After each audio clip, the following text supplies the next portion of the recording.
ॐ विश्वं दर्पणदृश्यमाननगरी तुल्यं निजान्तर्गतं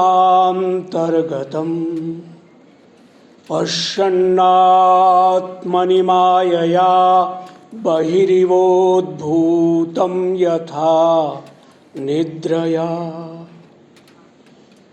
यः साक्षात् कुरुते प्रबोधसमये स्वात्मानमेवाद्वयम् तस्मै श्री गुरुमूर्तये नमः इदं श्री दक्षिणामूर्तये। सद्गुरुभ्यो नमो नमः।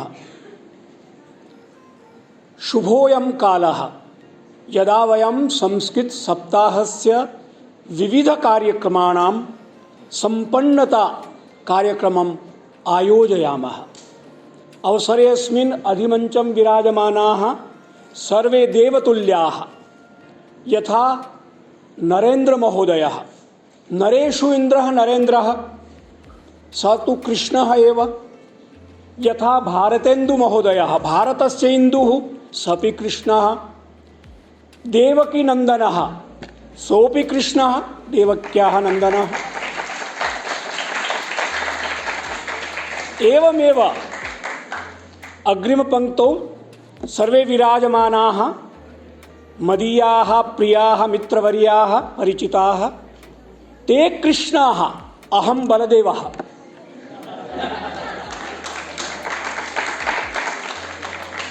यथा भारतेन्दु महोदयेन उक्तम्, उन्होंने कहा जन्माष्टमी है, कृष्ण जन्माष्टमी, मम अनुजस्य जन्मदिवसः, अतएव गौरवम आवहामि, मुझे बहुत आनंद हो रहा है कि जन्माष्टमी पर्व संस्कृत सप्ताह का जो हमारा समायोजन है सभी कार्यक्रमों का, बहुत अच्छा अवसर है। अपि च संस्कृत भारत्या यत्किमपि क्रियते तस्य अहम प्राचीनः साक्षी, मैं बहुत पुराना साक्षी हूँ। वैसे तो मुझे सौभाग्य मिला दिल्ली में रहते हुए, मैं प्रांत अध्यक्ष था 2009 से 2012 तक। सुशील जी और बाकी लोग जानते हैं, कौशल जी और विनायक। परम च तत्पूर्वम संस्कृत मय्या वाण्या आहोसित हिंद्या अहम वदामि, बेंगलोर में 1986 दिसंबर में एक अंतर्राष्ट्रीय सम्मेलन हुआ था। गूगल पर शायद मिल जाए इसका डिटेल आपको, संस्कृत एंड कंप्यूटर। इस पर तब 1986 षडशीति उत्तर एकोनविंशतिशततमे वर्षे डिसेंबर मासे बेंगलुरु नगरे।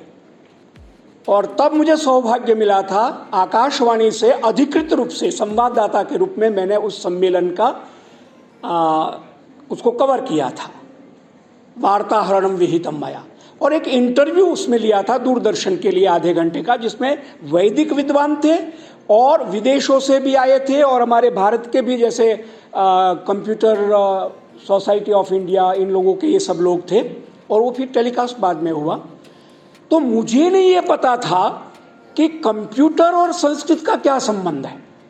मैं तो प्राचीन पद्धति से गुरुकुल में पढ़ा हूँ, काशी में अष्टाध्यायी पढ़ा हूँ, लघु सिद्धांत कौमुदी के सूत्र खूब रटे, नत्वा सरस्वतीम देवीम सिद्धाम गुण्याम करोम्यहम, इस तरह से। तो मैंने प्रश्न वहाँ किया उस समय कि किस तरह का संबंध है संस्कृत का और आर्टिफिशियल इंटेलिजेंस, कंप्यूटर विज्ञान का।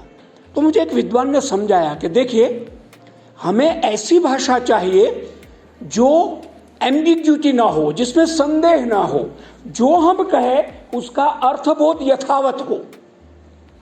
तो मैंने कहा आप उदाहरण से समझाइए। तो उन्होंने मुझे समझाया। मैंने कई बार मंच से भी इस बात को कहा है कि राम ने पेड़ पर चढ़ते हुए बंदर को देखा, ये वाक्य है। मैंने कहा बिल्कुल ठीक है, राम ने पेड़ पर चढ़ते हुए बंदर को देखा।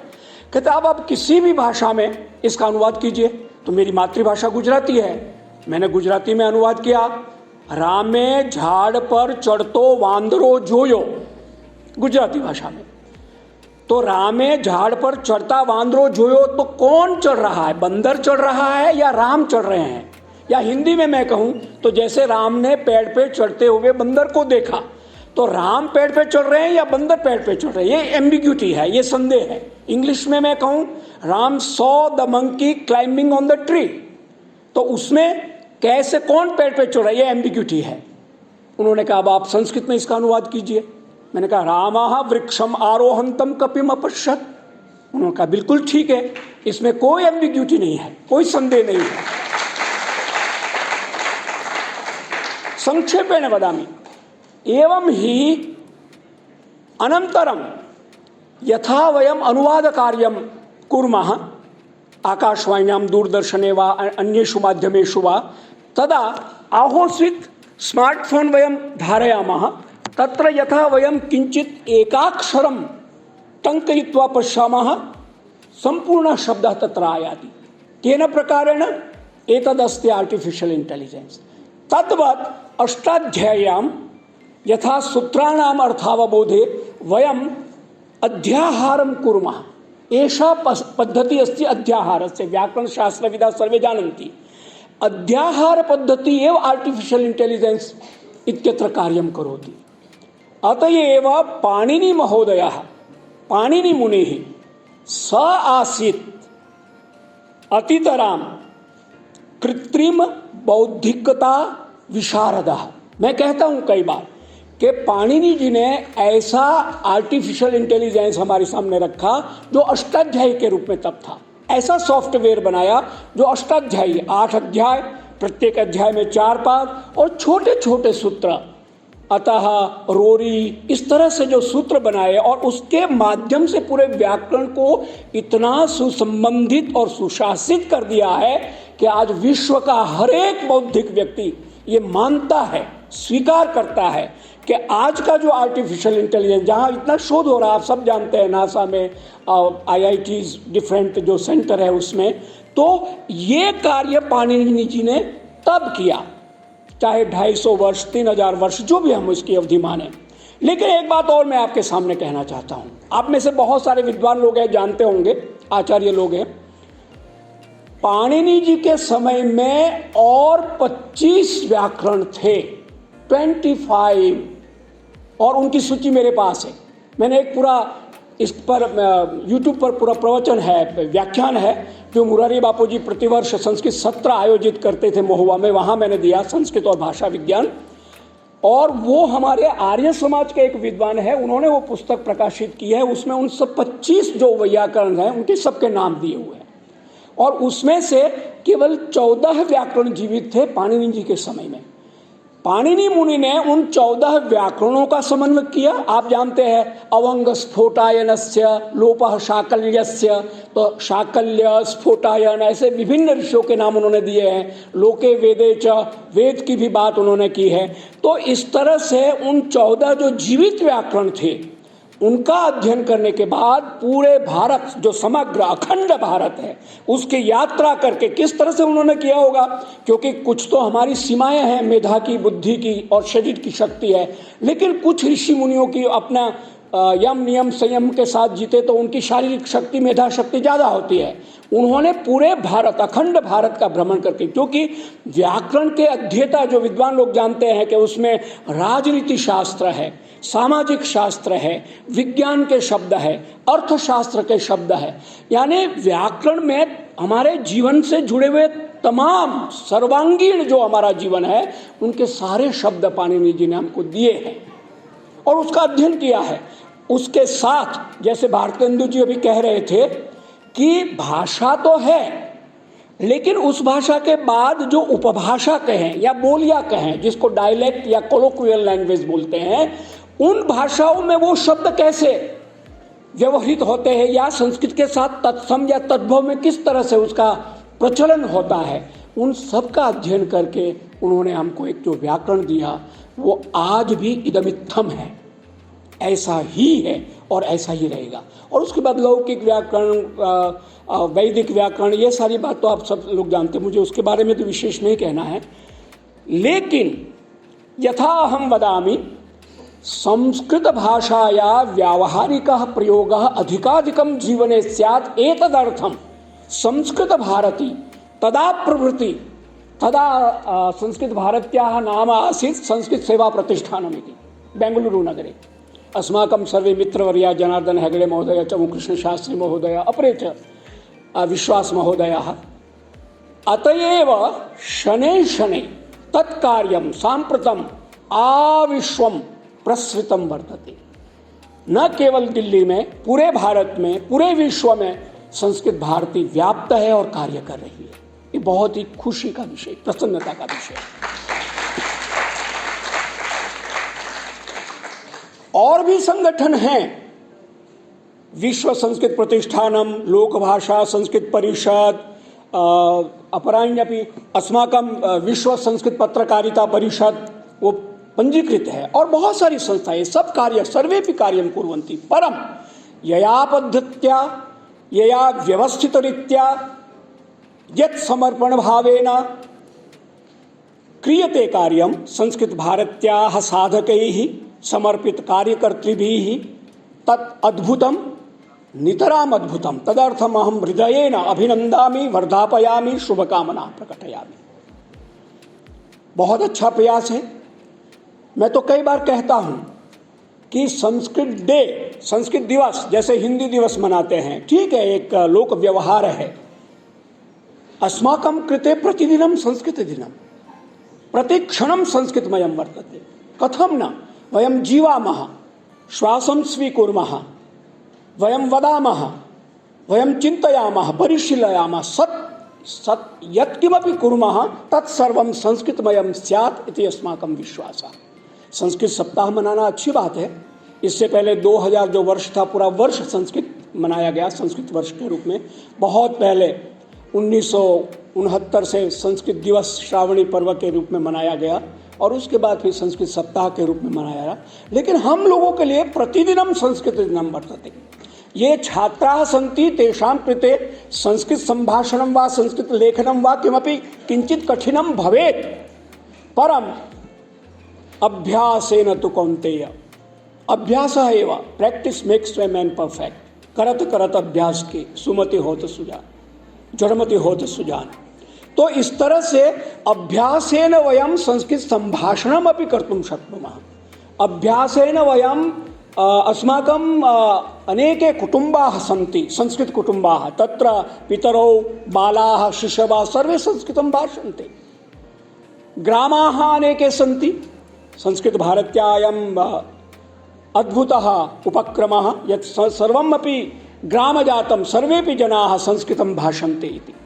अतएव संस्कृत सप्ताह माध्यमेन यदि वयम् एतत् कर्तुं पारयामश्चेत् संस्कृत सप्ताह आयोजनस्य साफल्यम्। अत्र विविधाः प्रतियोगिताः आयोजिताः, तत्र भवद्भिः सर्वैः सहभागित्वं निर्व्यूढम्, आपने भाग लिया, तो ऐसे करते करते संस्कृत का अभ्यास होगा। और संस्कृत के लिए एक और बात मुझे याद आ रही है, मैं कहूँ, ज़्यादा समय हो जाता, मुझे क्षमा करेंगे। मैं मन की बात का अनुवाद करता हूँ, मुझे सौभाग्य मिला है। प्रधानमंत्री जी की जो मन की बात है उसका मनोगतम के रूप में प्रति मास रेडियो और दूरदर्शन के लिए, आकाशवाणी दूरदर्शन के लिए अनुवाद, अब तो टीम बन गई है, 3-4 लोग हैं हम लोग जो मिलकर करते हैं। लेकिन प्रत्येक मन की बात के एपिसोड में हमारे माननीय प्रधानमंत्री, वो भी नरेंद्र है, तो वो संस्कृत के उद्धरण, संस्कृत के सुभाषित, संस्कृत के महत्व, संस्कृत में कहाँ कहाँ कौन विद्वान किस विदेश की किस यूनिवर्सिटी विश्वविद्यालय में काम कर रहा है, वो देते, आप देख लीजिए। और नेट पर उपलब्ध है, आर्काइव है, पीएम आर्काइव है या मन की बात आर्काइव है, उसमें आप जाके ढूंढिए और देखिए। प्रत्येक एपिसोड में प्रायः 90% वो बात करते हैं संस्कृत की, संस्कृत का कोई ना कोई उदाहरण देते हैं। मेरा ये नहीं कहना है कि इससे ये सिद्ध हो जाता कि यानी कि कोई ऐसा व्यक्ति हमें मिला है जिसकी वजह से पूरा परिवेश, पूरा वातावरण, पूरा उनके पीछे पूरा संगठन है, पूरा कार्य पद्धति है, पूरी परंपरा है। माननीय अटल बिहारी वाजपेयी जी, भारत रत्न, उनकी कविता देखिए, उनकी भाषा देखिए, उनके भाषण सुनिए।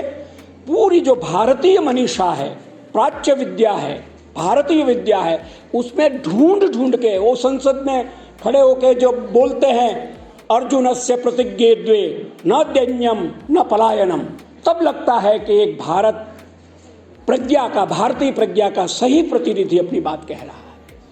अतएव भाषा को लेकर हम गौरवान्वित हैं। हमें बहुत कुछ बहुकर्तव्यम वर्तते, विद्यार्थिभिः छात्रैः युवभिः अध्यापकैः शिक्षकैः तत्र एकम अपरम वृत्तजातम अहम कथयामि। संस्कृत भाषा व्यावहारिकी स्यात्, संस्कृत भाषा राष्ट्रीय भाषा स्यात् इति अस्माकं लक्ष्यम्। राष्ट्रीय भाषा तदेव भविष्यति यदा सर्वेपि अधिकाधिकं संस्कृतं व्यवहरन्ति, तदर्थम अस्माभिः प्रयासः करणीयः वर्तते। संस्कृत भारती तु करोत्येव, अन्यान्यपि संघटनानि संस्थाश्च एतदर्थं कार्यं कुर्युः। एवं ही वयं संस्कृतं राष्ट्रीय भाषा पदे प्रतिष्ठापयितुं शक्षामः। कैसे करेंगे हम ये कार्य? तो हमको ही करना है। जब 1974 में 30 जून को आकाशवाणी से संस्कृत समाचार आरंभ हुए, तब वातावरण नहीं था संस्कृत का, और हम लोगों को एक एक शब्द के लिए घंटों तक श्रम करना होता था अनुवाद करके सही, क्योंकि विद्वान लोग बैठे हुए थे। यदि त्रुटि होती तो एकदम लिखते थे, पत्र लिखते थे, टेलीफोन करते थे। तो धीरे धीरे धीरे वो प्रतिष्ठापित हुई। आज संस्कृत पत्रकारिता सुप्रतिष्ठित है। मुझे इस बात की बड़ी प्रसन्नता है कि हमारी जो बहनें हैं, माताएं हैं, वो चैनल चला रही है संस्कृत के। फेसबुक पर मैं देखता हूँ, यूट्यूब पर देखता हूँ, उनके अपने अपने संस्कृत न्यूज़ के चैनल है, 5-5 मिनट के, 10-10 मिनट के। आकाशवाणी दूरदर्शन से प्रसारण होता है, ठीक है। जन्म तिरुवनंतपुरम से जो टीवी है वो संस्कृत का समाचार देता है, और कई आकाशवाणी के केंद्र संस्कृत में कार्यक्रम करते हैं। और अब संचार माध्यम के, सोशल सामाजिक संचार माध्यम के कारण, अंतर्जाल माध्यम के कारण ये सहज सरल हो गया है। तो हम सब मिलके, जो युवा लोग हैं उनका दायित्व बिल्कुल ज़्यादा है, जो वरिष्ठ लोग हैं वो उनको मार्गदर्शन दें, और मिल के जब हम चलेंगे तो हमारी ये यात्रा बिल्कुल सुखद होगी और हमें उसका फल मिलेगा। और सर्वम संस्कृतमयम स्यात्, संस्कृतं राष्ट्रभाषात्वेन प्रतिष्ठापिता स्यात् इति लक्ष्यं सुसिद्धं भविष्यति इत्येव उक्त्वा अहं विररामि। अहमत्र आमन्त्रितः, भवन्तः मां श्रुतवन्तः, तदर्थं धन्यवादः। जयतु संस्कृतं, जयतु भारतम्।